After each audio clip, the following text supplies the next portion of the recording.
मीनू अमन का टूटा रिश्ता, सभी लाएगी सच्चाई सबके सामने। इधर रजत को डील मिल जाती है, अर्श को नहीं मिल पाता है। वो बहुत ज़्यादा गुस्सा करता है, लेकिन वो कहते हैं हम बाद में कभी देखेंगे, लेकिन फिलहाल ये जो है हम सिर्फ रजत को दे रहे हैं। ऐसे में अर्श को लगता है कि शायद वो सच ही बोला था, कुछ न कुछ कर बैठेगा। इधर दूसरी तरफ में जहां अमन और रजत के बीच खास बातचीत हो रही होती है, जहां अमन को याद नहीं रहता है, तभी रजत याद दिलाता है कि लड़की वाले देखने के लिए आ रहे हैं। फिर दोनों जो है वहाँ से निकल पड़ते हैं। इधर दूसरी तरफ में भाग्यश्री उन लोग लड़की लोग की तैयारी में जुट जाती है और काफ़ी जोरों शोर से कहती है अमन मेरा बेटा जैसा है। जहाँ लकी बोलता है उसे मैं सिर्फ एम्प्लॉय मानता हूँ, लेकिन ये कहती नहीं, वो हमारा बेटा है। तुम भलाई कुछ हो, तुम तो नालायक हो, तुम तो कुछ करते नहीं हो और तुम ऐसे बातें बोल रहे हो। जहाँ उसके पिताजी को बहुत बुरा लगता है उसके ऊपर कि लकी घर में बैठा रहता है। दूसरी तरफ में सभी के घर वाले पहुंच जाते हैं लड़के देखने के लिए, जहाँ पर कहते हैं बिल्डिंग तो सोसाइटी अच्छी है। तभी फ़ोन आती है कि लड़के वाले आ गए हैं। जब तुम कितना देर में आ रहे हो, तभी रजत बोलता है हम 5 मिनट में पहुँच रहे हैं। ऐसे में बहुत खुशी के साथ भाग्यश्री आगे बढ़ती है गेट पर, जहाँ देखती हैं ईशा को। वो देखते ही गुस्सा करने लगती हैं। ईशा भी गुस्सा करने लगती है कि तुम यहाँ क्या कर रही हो। दोनों के बीच झगड़े शुरू हो जाते हैं। बोलते हैं कि मैं यहाँ पर लड़की के वाले से वो लड़का देखने के आया हूँ अपनी बेटी के लिए। वो बोलती है लड़का? लड़का क्या? लड़का तो मेरा बेटा है अमन।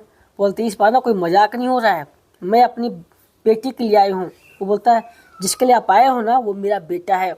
जो रजत का सवाल था ना वही फिर से होगा, जहाँ लकी समझ जाता है कि ओ इसकी ये अमन की गर्लफ्रेंड है। जहाँ पर ईशा और भाग्यश्री के बीच नहीं पड़ता है और दोनों जो है गुस्से में लड़ाई झगड़ा वहीं पर करने लग जाते हैं। ऐसे में इतना ज़्यादा बात बढ़ जाती है कि दोनों जो है एक दूसरे के तोड़ देते हैं दिल को और वहाँ से जो है निकलने के लिए तैयार हो जाते हैं। जहाँ पर चाहते हैं समझाने के लिए, लेकिन संतानों की बात कोई नहीं मानता है।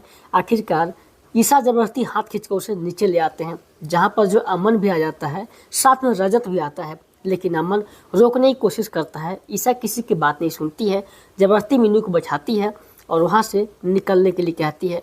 जहाँ पर रजत भी देख के हैरान है कि अरे ये इसके घर की बेटी है, ये तो कभी नहीं होने दूंगा।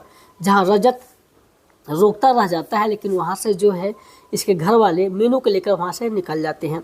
ऐसे में दूसरी तरफ दिखाया जाएगा कि सभी लोग घर पे पहुँच जाते हैं, जहाँ सभी कहती है ये कैसा मजाक है आई, और आप ऐसे कैसे कर सकते हैं। बेचारे के देख रहे हैं चेहरे पर लाल हो चुके हैं, आप इसकी बात को क्यों नहीं समझ रहे हैं, सब एक जैसा नहीं होते हैं। लेकिन वो कहती है नहीं, हम नहीं चाहते ठक्कर परिवार में हमारा कोई परिवार का बेटी जाए, इसीलिए हमें रिश्ता कभी नहीं देखना चाहते हैं। जहाँ पर शांतनु भी समझाने की कोशिश करते हैं, लेकिन ईशा किसी की बात नहीं सुनती है। लेकिन यहाँ पर दूसरी तरफ में दिखाया जाएगा अमन भी यहाँ पर भाग्यश्री को बहुत ज़्यादा समझाने की कोशिश करता है, प्लीज़ आंटी मान जाइए, हम लोग एक दूसरे से प्यार करते हैं और एक दूसरे के बिना नहीं रह सकते हैं। ऐसा नहीं कि उसके घर वाले ऐसा हैं तो वो भी वैसा ही होगी, आप मेरी बात को समझिए। यहाँ पर भी बस यही बात जो है सभी दोहराती है और मीनू भी। लेकिन ईशा के मन में बस वही चीज़ है कि उस रिलेशन में हम अपना कोई बेटी नहीं दे सकते हैं, शादी ही नहीं करना चाहते हैं। यहाँ पर भाग्यश्री भी वही चीज़ बोलती है कि भोसले परिवार वाले सब एक जैसे हैं, उनकी बेटी भी वैसा ही होगी। जहाँ पर रजत ही बोलता है तुम लड़कियों से वाकिफ नहीं हो अभी, इसीलिए शायद अमन बोल रहे हो। अरे जो मेरे साथ बीता है ना मैं जान रहा हूँ, और हम नहीं चाहते हैं कि मेरे भाई के साथ ऐसा हो, इसलिए हम तुमको सही सजेशन देंगे, बिल्कुल गलत नहीं देंगे। तुम मेरी बात को समझो, ये चीज़ भूल जाओ, प्यार वार ये सब कुछ नहीं होता है, सिर्फ माइंड का भ्रम है। मेरा भी था प्यार मिला हुआ, लेकिन आज देखो। इसीलिए हम तुमको बोलते हैं कि जो हमारे साथ बुराई हुआ है ना तुम्हारे साथ बिल्कुल भी ना हो, इसलिए तुम ये सब चक्कर मत पड़ो और वो सब छोड़ दो, उन लोग अच्छे परिवार नहीं हैं। जहाँ पर अमन बारह बोलता है कि वो लड़की ऐसी नहीं है।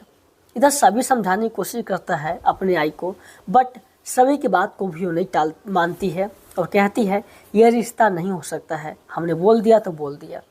इधर जो है सभी कहती है हम जो है रजत से बात करेंगे, अब मिलने की बात करते हैं। तभी जाकर उसे गले लगा लेती है और यहाँ पर रजत और इन लोगों के बीच बातचीत होती है। रजत को पुराना अपना एक्स वाइफ याद आती है, किस तरह से मुझसे वो डिवोर्स ले ली थी और चल गई थी, पैसे हैं तो वो भी हैं। तभी सही फ़ोन करती है, भाग्यश्री बहुत ज़्यादा गुस्से में बात करते हैं, लेकिन वहाँ पर रजत जो है फ़ोन ले लेता है और कहता है कि लाइए मैं बात करता हूँ। लेकिन वो जो फ़ोन उसको नहीं देते हैं, ज़बरदस्ती रजत जो है उसे फ़ोन ले लेता है। बोलो क्या बात है। बोलती है क्या हम लोग कुछ समय के लिए बात कर सकते हैं अकेले में, क्योंकि दोनों के बीच की बात है। हम जानते हैं कि हम लोग के बीच कुछ भी अच्छा नहीं है, हो सकता है इन लोग के बीच अलग हो, इसलिए एक जगह मिलिए जहाँ पर बात जो है क्लियर हो जाएगी। इसके बाद डिसीजन लिया जाएगा क्या है। जहाँ सही की बात को मान लेता है, कैफ़े में आ जाता है मिलने के लिए सभी से, और वहाँ पर दोनों के बीच बातचीत होती है, लेकिन बातचीत खाक होगी। दोनों के बीच कोई रिश्ता वैसा बना है नहीं, और वही चीज़ फिर से हो जाता है। दोनों एक दूसरे के प्रति टूट पड़ते हैं। इधर जो है बार मीनू पूछती है क्या तुम मुझसे प्यार करते हो अमन? बोलता है हाँ। तो शादी क्यों नहीं करना चाहते हो? पहले तो कुछ बात ऐसा था नहीं, पहले तो तौले तो शादी के लिए, अब क्या होगा तुमको? ऐसा थोड़ी है कि सब एक जैसा होते हैं। अमन उसका हाथ पकड़ लेता है, उसे समझाने की कोशिश करता है कि वो मेरा भाई जैसा है। इधर सभी भी समझाती है रजत को। रजत बोलता है सब लड़कियां एक जैसी होती हैं, धोखेबाज होती हैं। पैसे हैं तब तो लड़कियां हैं, पैसे खत्म लड़कियां भी चली जाती हैं, इसलिए हमें किसी से भरोसा नहीं होता है। लेकिन आखिरी बार मीनू बोलती है आप अगर मुझसे प्यार करते हैं तो शादी क्यों नहीं कर रहे हैं? लेकिन वो बोलती है ये भी कि अगर आपको उतना ही भाई प्यारा था तो क्या आप मुझसे प्यार जब किए थे उससे क्यों पूछ के नहीं किए थे? पूछना चाहिए था ना, आपने बिना पूछे क्यों प्यार किया था मुझे से? पहले बहुत बड़े डिंग मारते थे, अब क्या हो गया आपको? बहुत तरह की बातें जो है चलने लगती हैं। सभी रजत के बीच भी बस वैसे ही होता है, जहाँ पर रजत बहुत ज़्यादा गुस्सा करता है जब सभी सवाल करती है कि आपकी वाइफ इसीलिए छोड़ के चली गई होगी। उसे इतना ज़्यादा गुस्सा आता है कि उठ पर वहीं पर जो खड़े हो जाता है। इधर जो है बार बार मीनू यही कहती है कि आप शादी करना चाहते हैं या नहीं ये बताइए हमें। जहाँ वो बोलता है मेरा भाई बराबर है रजत, उसके बिना इजाज़त के हम शादी कैसे कर सकते हैं, और उसके घर वाले मेरे फैमिली बराबर हैं। लेकिन यहाँ पर जो है मीनू के जो है फैसले बहुत अटीक होते हैं। सभी भी बहुत ज़्यादा समझाती है, बट रजत इतना ज़्यादा गुस्सा में फायर हो जाता है कि उसे कुछ बर्दाश्त नहीं होता है और सभी को उल्टा सीधा बोल देता है चाहे कुछ भी हो जाए मैं अमन को तुम्हारे बहन शादी नहीं होने दूंगा, इसके लिए चाहे कुछ भी करना पड़े हमें। फिर दोनों उस कैफ़े से बाहर निकलते हैं। मौसम अचानक ख़राब हो जाती है और यहाँ पर रजत की गाड़ी भी ख़राब हो जाता है। सभी उसको उल्टा सीधा बोलने लगती है और दोनों जो है बारिश में भीगना शुरू कर देते हैं। ऐसे में स्टॉल में रुकते हैं, लेकिन उतना सेफ नहीं होता है। फिर भी रजत कहता है इस लड़की के साथ रहने पर ना यही होता है, सिर्फ गलत ही होता है, लड़की इतना ही पागल है और ऐसे में इसके साथ बातें सुनना नहीं चाहिए था। तभी रजत जो है फ़ोन करता है यहाँ अमन को, लेकिन अमन मीनू की चिंता में वहीं पर जो है ड्रिंक लेता है और वहीं पर उसके बारे में सोचना शुरू कर देता है। उसका वो दिमाग नहीं काम करता है कि आखिर मैं क्या करूँ, कैसे इस चीज़ को समझाएं। उसके बस मीनू को वही ख्यालात आते हैं। आखिर वह पूछती है क्या तुम मुझसे शादी करना चाहते हो नहीं, और वहाँ से चली जाती है। तभी वो और ज़्यादा जो है ड्रिंक लेना शुरू कर देता है। इधर एक ऑटो रुकवाती है सभी, तभी यहाँ पर रजत बोलता है मैंने रुकवाया, सही बोलती है मैंने रुकवाया है। दोनों के बीच मुहब्बत होने लग जाता है। तभी ऑटो वाला भी परेशान हो जाता है कि जब दोनों को एक जगह जाना है तो फिर चलो क्यों लड़ाई झगड़ा कर रहे हो। लेकिन ये लोग फिर वहाँ से उतर जाते हैं, फिर कोई और आता है आदमी और ऑटो लेकर चला जाता है। फिर से दोनों के बीच जो है लड़ाई झगड़ा शुरू हो जाती है। सभी के रास्ते अलग, रजत के रास्ते अलग हो जाते हैं, बट कुछ गुंडे मिलते हैं, सभी को कुछ नहीं कर पाते हैं क्योंकि साथ में रजत होता है। फिर भी वहाँ से वो बाहर निकलती है, वहाँ पे शेड के पास रुकती है सभी, जहाँ रजत भी रुकता है। ऐसे में दोनों इंतजार कर होते कोई गाड़ी आएगी, लेकिन वहाँ पर कोई टैक्सी नहीं आती है। दोनों को परेशानियाँ बहुत ज़्यादा बढ़ जाती है। ऐसा में जो है वहाँ पर एक खटोला आ जाता है, वहाँ पर रोकता है, जहाँ पर ढेर सारा पैसा देता है ताकि वो उसे लेकर जाए। लेकिन वो जो है उसकी बात को नहीं मानता है और इसके पैसे वो ठुकरा देता है, जो कि उसे बहुत बुरा लगता है। ऐसे में वो जो सभी को मुस्कुराहट आती है, लेकिन वो उसे बैठने के लिए कहता है, वो बैठ जाती है। फिर जो है पैसे कहता है आपसे लूँगा मैं। फिर रजत भी वहाँ बैठ जाता है। दोनों जो है उसी प्रेम खटोले से निकल जाते हैं।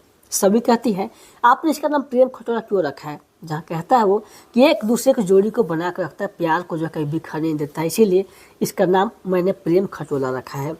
और जो बैठता है ना उनकी जोड़ियाँ सलामत हो जाती हैं। इधर सभी को होने वाला जो हस्बैंड होता है उसको फ़ोन करता है, लेकिन रजत कुछ बोल देता है कि गाड़ी अच्छा से चलाओ तुम। तभी वो सुन लेता है और बोलता है क्या तुम्हारे साथ कोई है, लेकिन सभी यहाँ पर कुछ बोल नहीं पाती है। ऐसे में वो परेशान हो जाता है कि आखिर कौन हो सकता है इसके साथ में। तो आने वाला एपिसोड और भी ट्विस्ट से भरा हुआ है, जहाँ सही लापता हो जाती है, सारा इल्ज़ाम सभी के ऊपर ठोका जाता है। तो पूरा एपिसोड स्टार उत्सव जियो हॉटस्टार पर देख सकते हैं। वीडियो को लाइक कर लीजिएगा।